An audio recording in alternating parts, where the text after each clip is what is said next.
903. This is my current world record in Left 4 Mario. So far only a 1 second difference from my previous world record. This is my third one, by the way, on Left 4 Mario. Consistently grinding. So far I've done pretty well. This is my best record to date, obviously. And this is a massive improvement. Every level was done pretty well. No major flaws. This is about as nearly as humanly good as you can really do Left 4 Mario. After this, I've made a lot of improvements on the route, and in fact, I've basically reached a point where it's very hard to get a really good run unless I follow those certain routes. I would say this is a very strong record, just except for the end, but we'll get there when we get there.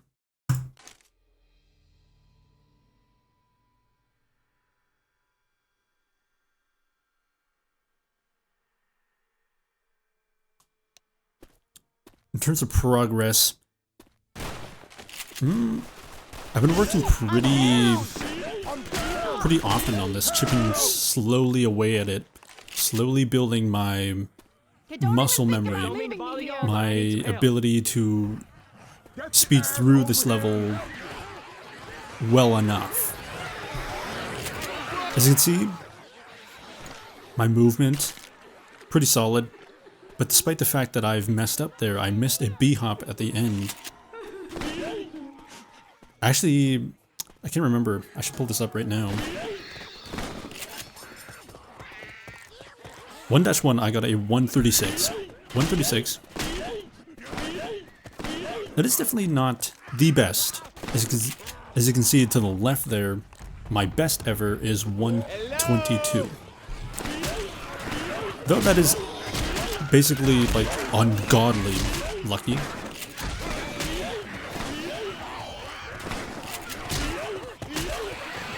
But, for the first time ever, for one of these records, I actually do get Piranha. And not only once, but twice. That Piranha appears there sometimes, and if you're lucky, it will pop up. And it will send you up flying, and you can use it to skip a couple of the stairs. But still, it's a decent time. LRT 136. Actual RTA segment 129. Hello! Fairly good record. 1 second ahead of world record. Don't even think about leaving me here. Ah, shit. Need a hand. Pretty clean movement. Like I was saying, this run is basically an improvement over everything of my last record. No major flaws.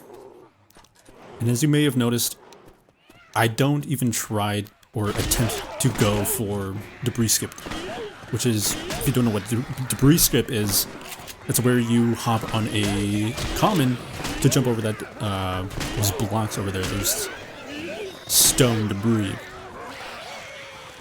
That trick is just very unreliable, I found. I don't know how to consistently set it up. And despite the fact that it does not save a lot of time, it would save 4-5 seconds maybe if done super well.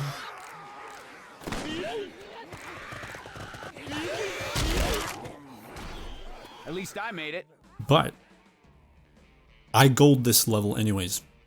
As you can see, if it's yellow, that means that is your new PB. And a 127 is very, very impressive here because beforehand, I was never able to really tie myself with Burhack's original world record. Which, let me pause this. For clarification, this is not a law-abiding speedrun. This is not like an actual speedrun you will see on speedrun.com. because a multitude of things. I'm not recording a demo here. I'm using add-ons, and I just don't have like a good version for unlimited voting.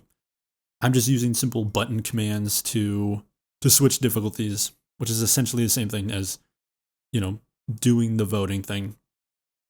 Not many commands are allowed in an actual OSHA certified speedrun, so I make do. But yeah, that's all I wanted to clarify. Back to the run. But oh yeah.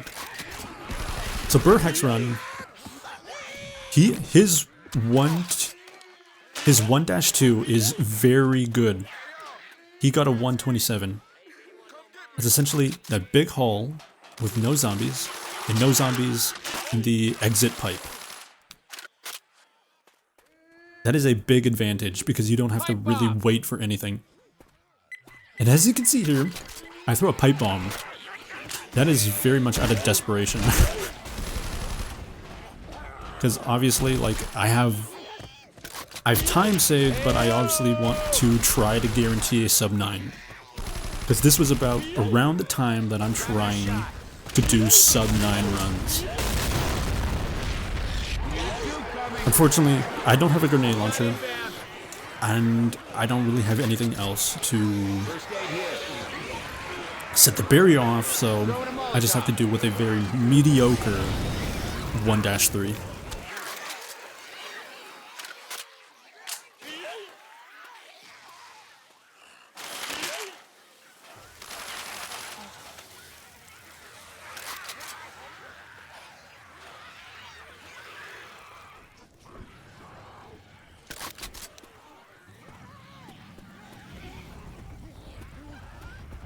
And as you can see here, At least I made it. at this point I'm feeling very optimistic because I got into the finale with a 5 minutes, but I got into the safe room at Heyo! 1:53. And I did the math beforehand, and Addy. I think the bare minimum was that I would need to get into the finale with a into the safe room with a 4:57. That worked. If I had that, I would be able to get sub 9 if I did the finale in 4 minutes and 3 seconds. Almost. But as you might have guessed, Lighten it up. the world record is not sub 9 yet. This is a 9:03. And you're about to see very soon. Watch out! Shit! Watch out!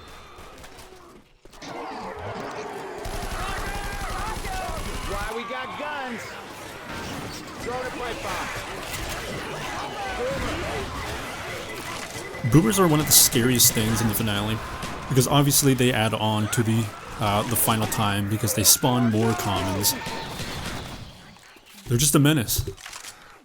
Very scared to deal with, plus the fact that the bots will just sometimes kill them instantly if they just like drop from the sky. And the commons, the zombies, they drop anywhere out of those holes in the ceiling. Very, very random. No like single entry point where they all come from. That is why this finale is very RNG based. Because, for example, in Dark Carnival, you could just camp in I'm reloading. like the god spot. Reloading. Throw a Molotov or a gas can in one of the like main entryways, and you'll be fine. But here, there's so much area to cover that the Molotovs obviously won't be able to get every area. And that is the same thing for the tanks. Guns here. The tanks, if you're lucky, they can spawn right above you here. But they can also spawn by the vine block, which is across the map, Lighten it up. which would be a very unfortunate spot. Fire coming. Because, well, That's time eating into your record. Time eating into your run. Nasty shit. Now, shockingly, the boomer doesn't actually affect too much here.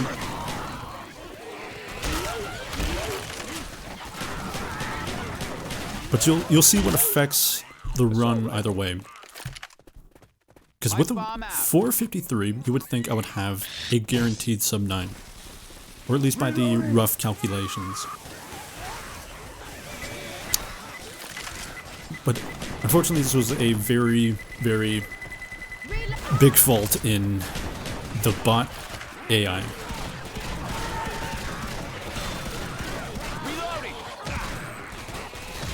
Left 4 Mario as a whole is a very interesting map to speedrun. Jockeys around. Reloading. Because it's so filled with elements, mostly external, that just eat into the run. So this is where the mistake happens here. I'm going to pause here. So the tank spawns right above us. That's really good. But you might notice it's 8:47. That is very close to 9 minutes. And if you can see right here, I'm trying to move the bots to the bridge. So that way, we would be able to run towards the vine block. However, before I'm able to do so, the tank drops down and Rochelle runs the other way. Rochelle has just been a problem child. Her hitbox is very wonky. Hold on, I'll just let this play out first. Yeah, so instead of making progress towards the vine block, I have to wait for Rochelle. I'm down. But I do get 903. Still a record, but only by a second. Just very disheartening. As I was saying, Rochelle is very much a problem child in many of my runs. Her hitbox can be very janky, such as if she's going to revive someone, sometimes you'll just be shooting directly into her torso, her waist or whatever, and every shot will miss. Or every time I've played as Rochelle, she will quite literally just... My biggest mistakes were as Rochelle. And while I'm showing you just like the world record runs, there were many attempts where I've gotten close. But because of little mishaps and RNG and Rochelle, they never happened. I've had many a good run just fall to RNG, and that is one of the awful, awful things about Left 4 Dead speedrunning. You see like the popular videos on YouTube about like Taz and like you only see the world records, but there's many attempts that go into this. It's very satisfying, even with just like what a second record. This is what I've gone down 905, 904, 903. I've been chipping away a second at a time, and I swear to God, if I get a 902, I am going to do something. I don't know what, but I guess you'll find out. 903.